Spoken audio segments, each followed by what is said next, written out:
چې زما د مور جرم څه شی و. تر هغو پورې چې دا یې زلمی کېده چا یې ورته ونه ویل چې د تا مور په دغه جرم وژل شوې ده. یوازینی خبره چې دې ماشوم ته کېدله دا یې ورته ویل چې سرې لښکرې له امریکا نه راغلي او دلته د یهود او د سیکولریزم زامن راغلي او ستا مور یې په شهادت ورسوله. نه دا چې ستا مور یې په شهادت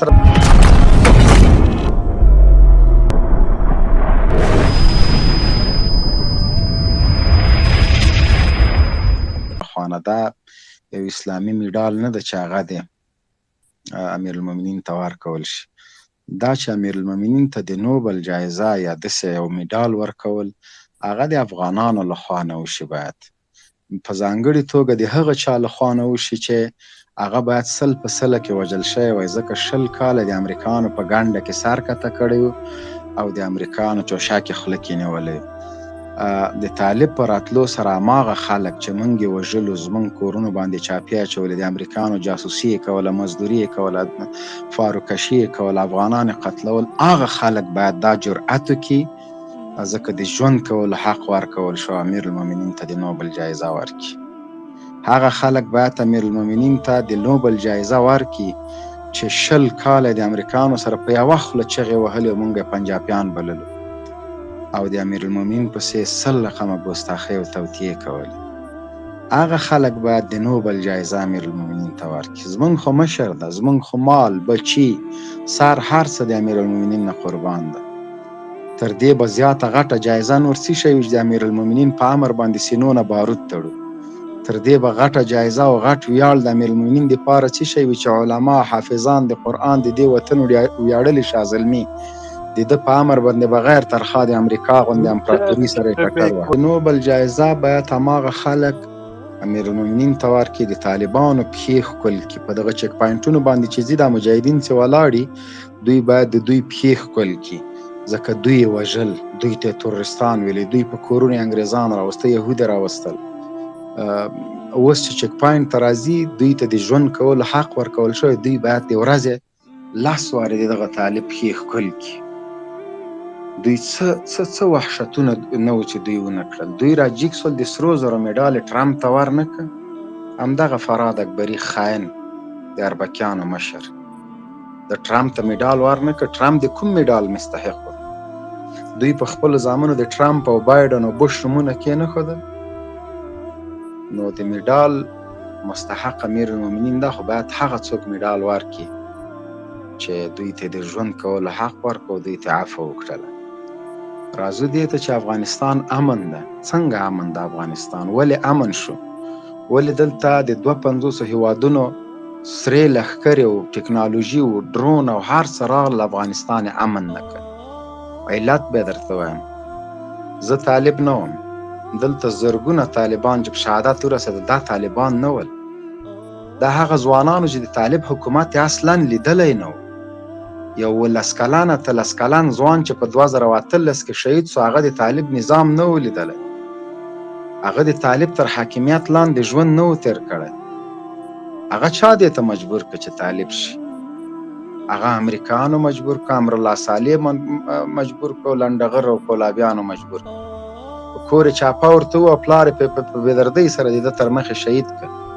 دا یې ماشوم 10 کلن و، هغه د پلار درد یې په سینه کې پروت و. کله چې ګیر او برېت راغی، د پلار قاتل معلوم نه و، د پلار جرم معلوم نه و چې زما پلار په څه جرم وژل شوی ده.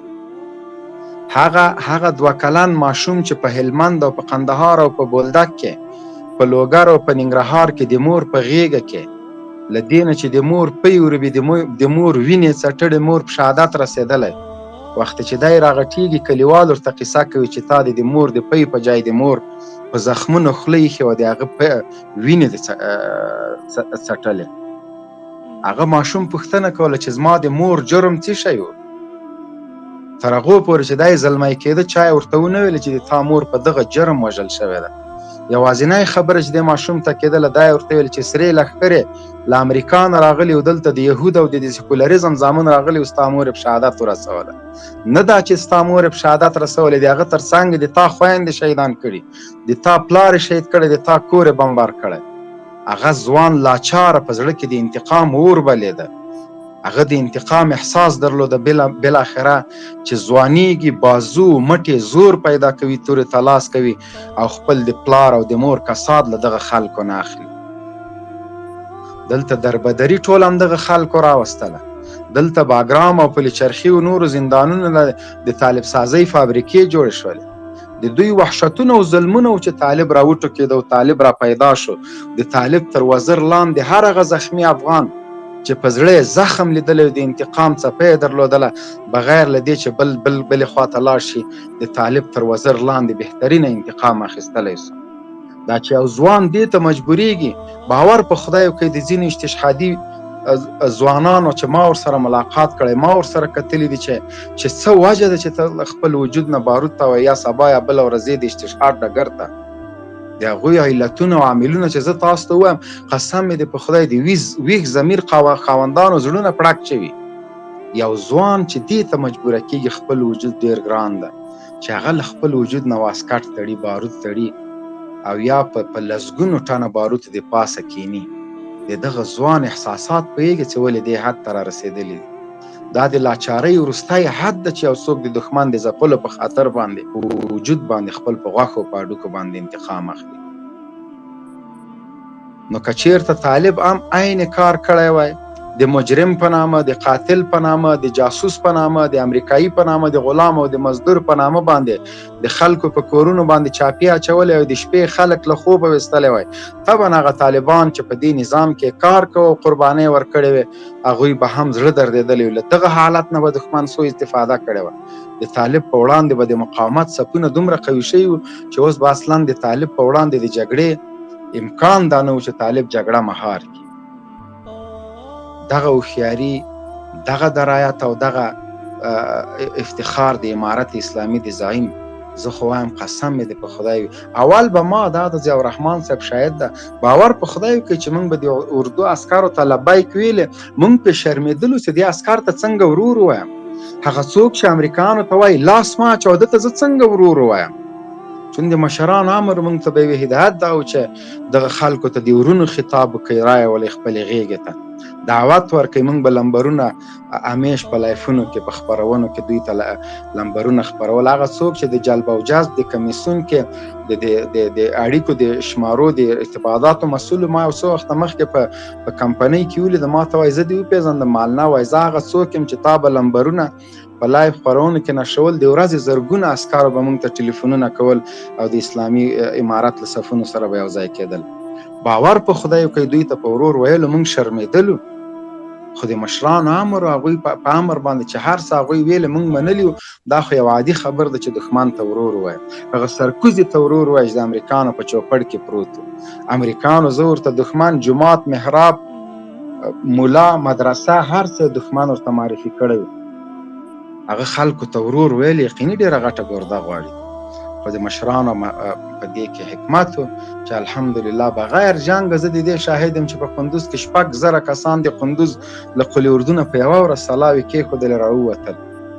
زه د دې شاهد یم چې په روزګان کې، په غزني کې، په لوګر کې، په دغه منطقو کې ځینې ځایو کې معمولي مقاومت شوی ده، نور ټول بغیر له مقاومت او بغیر له جګړې طالبانو ته ګونډه شول.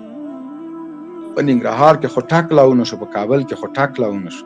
د ټول کابل چې دلته د شیطانتونو جرړه وه، دلته د استخباراتو مرکزونه و، دلته د امریکا او د نړۍ ټول استخبارات، ټوله فحاشي، ټوله مردګوي په دغه ښار پورې منحصره او په ټول ښار کې د چا پزه وینې نه شوله. خو دغه حکمت و. دا اوس هم چې خلک راځي موږ ورته لبیک وایو، خو کم از کم د طالب دا احسان دی نه هېروي.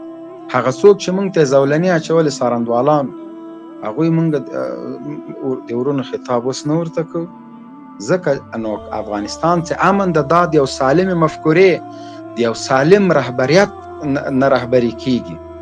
هغه رهبریت په اسلام، په دین، په عنعناتو، په افغانیت، په هر څه باور لري، عقیده لري. راسخه عقیده یې همدا ده چې د اسلام په دین کې چې څه راغلي هماغه. نو اوس تاسو وایئ چې دیموکراسي ډېر د انساني ژوند ته احترام لري که اسلام؟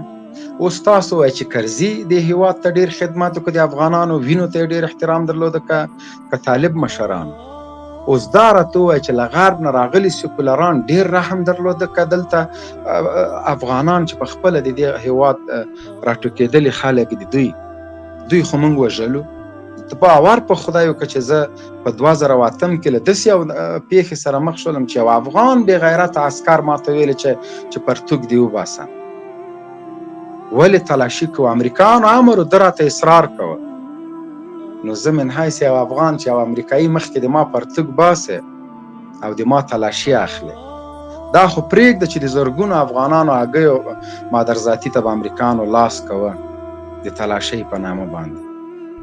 د پاکستان په اردو کې چې څوک اردو ته داخليږي دا یو اصل ده. هلته د بواسیر په نامه باندې د دوی په دې مقعد کې بېادبي د ما په یو کوته کورمنډي وای بواسیر دې ګورو او مادرزاتي یې ګوري چې دا دوه دي که یو ده. که یو وي بیا یې په عسکرۍ کې نه نیسو. نو داسې یو په ټول هېواد کې ولاکه داسې څوک چې مادرزاتي یې یوی وي. دغه وخت کې دغه فوز بې غیرته او غیرتي سړی معلوموي. که چا په دغه وخت کې د بواسیرو په نامه چې ده په دې مقعد کې کوتک مني عکس العمل یې وروښوده، هغه د پاکستان په فوز کې نه اخلي، ځکه هغه بیا اوامر نه مني. خو چې چا دغه بې غیرتي او تنازل وکړه هغه بیا په فوز کې اخلي، هغه وایي هر رقم امر مني چې دې دبي ته یې ځان ټینګ کړه بیا هر څه کوي.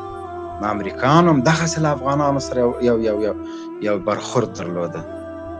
دغسې افغانانو تذلیل کوه، د افغانانو عزتونه یې لوټول. او دغه افغانۍ سرکوزی به ورته ولاړو، دوی به ویل چې نور بمونه واچوه، نور فوز دې راوله، امریکا له دې ځینه مه ځه، د عسکرو تنخوا دې موږ درکوو.